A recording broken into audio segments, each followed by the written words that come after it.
A blessed day, esteemed learners. I trust you are enjoying a splendid day. Join me on an enthralling exploration into the captivating topic of soil fertility and fertilizing. Take a moment to unwind and prepare to broaden your insights and understanding of this subject. Your well-being is paramount, so take care and remain safe. May you be abundantly blessed. Welcome aboard the Teacher Lumabon YouTube channel. Commit your way to the Lord, trust also in him, and he shall bring it to pass. Psalm 37 verse 5.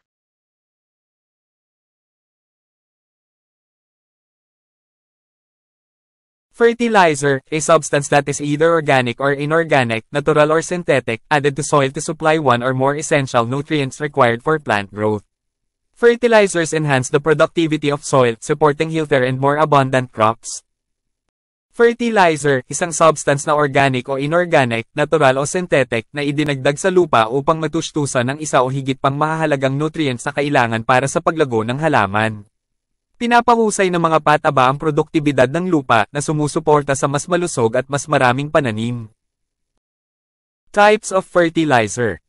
Organic fertilizer, composed of naturally occurring organic materials such as chicken litter, manure, worm castings, compost, seaweed, guano, bone meal, naturally occurring mineral deposits.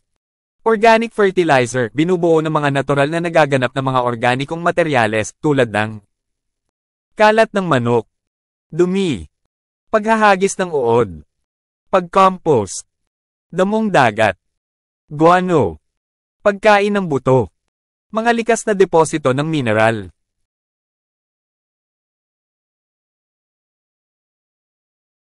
Benefits of organic fertilizers. Improve biodiversity in soil, increasing the abundance of beneficial organisms. Enhance long-term soil productivity. Help reduce carbon dioxide in the atmosphere. Support organismal relationships, like fungal mycorrhiza, which assist plants in nutrient engravings. Reduce the need for external inputs like pesticides, energy, and synthetic fertilizers, although they may lead to slightly decreased yields compared to synthetic options. Mga benepisyo ng organic fertilizers. Pagbutihin ng biodiversity sa lupa, pagtaas ng kasaganaan ng mga kapaki-pakinabang na organismo. Pahusayin ng pangmatagalang produktibidad ng lupa. Tumulong na bawasan ng carbon dioxide sa atmosfera. Suportahan ang mga relasyon sa organismo, tulad ng fungal mycorrhiza, na tumutulong sa mga halaman sa pagsipsip ng sustansya. Bawasan ang pangangailangan para sa mga panlabas na input tulad ng mga pestisidyo, enerhiya, at mga sintetikong pataba, bagamat maaari silang humantong sa bahagyang pagbaba ng mga ani kumpara sa mga opsyong sintetiko. Common organic fertilizers. Compost, a mixture of decaying organic matter, such as vegetation and manure, which improves soil structure and fertility. Animal manure, manure from livestock, e.g., cattle, chickens, is a valuable organic fertilizer, especially when composted. It provides essential nutrients for plants and helps improve soil structure. Blood and bone meal, blood meal, derived from dried animal blood, is a rich source of nitrogen. Bone meal provides phosphorus, which is essential for root development. Rock dusts, ground or crushed rock that releases essential minerals back into the soil over time through natural weathering processes. Seaweed, ideal for composting and rich in micronutrients, seaweed helps enhance plant vigor and overall health. Seaweed extracts, known for promoting plant growth and providing a range of micronutrients that contribute to improved plant health. Mga karaniwang organikong pataba. Pag-aabono, isang pinaghalong nabubulok na organikong bagay, tulad ng mga halaman at pataba, na nagpapabuti sa istruktura at pagkamayabong ng lupa. Dumi ng hayop. Ang dumi mula sa mga hayop, baka, manok, ay isang mahalagang organikong pataba, lalo na kapag na-compost. Nagbibigay ito ng mahalagang sustansya para sa mga halaman at tumutulong sa pagpapabuti ng istruktura ng lupa. Blood and bone meal, ang pagkain ng dugo na nagmula sa pinatuyong dugo ng hayop ay isang mayamang pinagmumulan ng nitrogen. Ang pagkain ng buto ay nagbibigay ng phosphorus na mahalaga para sa pag-unlad ng ugat.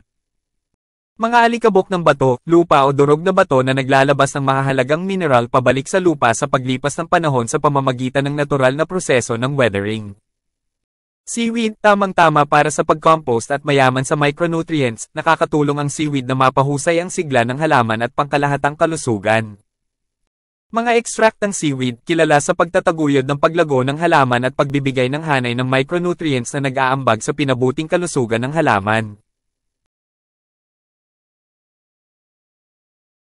Inorganic fertilizer, fertilizers made from synthetic chemicals or processed mineral deposits. These are often designed to provide specific nutrients in concentrated forms. Examples of inorganic, synthetic fertilizers. Complete fertilizer, NPK 14-14-14, contains equal parts nitrogen, N, phosphorus, P, and potassium, K, essential for balanced plant nutrition. Urea, N4600, a high nitrogen synthetic fertilizer that promotes vigorous vegetative growth. Inorganic fertilizers are often favored for their quick-release properties and precise nutrient formulations, but they can also contribute to environmental problems, such as water pollution, when over-applied. Inorganic fertilizer, mga pataba na ginawa mula sa mga sintetikong kemikal o naprosesong mineral na deposito. Ang mga ito ay madalas na idinisenyo upang magbigay ng mga partikular na sustansya sa mga puro na anyo. Mga halimbawa ng inorganic, synthetic fertilizer. Complete fertilizer, NPK 14-14-14, naglalaman ng pantay na bahagi ng nitrogen, N, phosphorus, P, at potassium, K, na mahalaga para sa balanseng nutrisyon ng halaman. Urea, N4600, isang high nitrogen synthetic fertilizer na nagtataguyod ng masiglang paglaki ng halaman. Ang mga inorganic na pataba ay madalas na pinapaboran para sa kanilang mabilis na paglabas ng mga katangian at tumpak na mga nutrient formulation, ngunit maaari rin silang mag-ambag sa mga problema sa kapaligiran, tulad ng polusyon sa tubig kapag labis na inilapat. Thank you. And God bless you always. I hope you found a lecture on agriculture and fishery arts insightful, and gained new knowledge.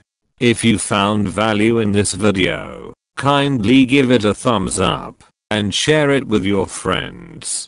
We welcome your feedback, questions, and suggestions, which you can leave in the comment section below. Thank you for tuning into Teacher Lumaband's YouTube channel. And we look forward to seeing you in our next video. May God bless you always.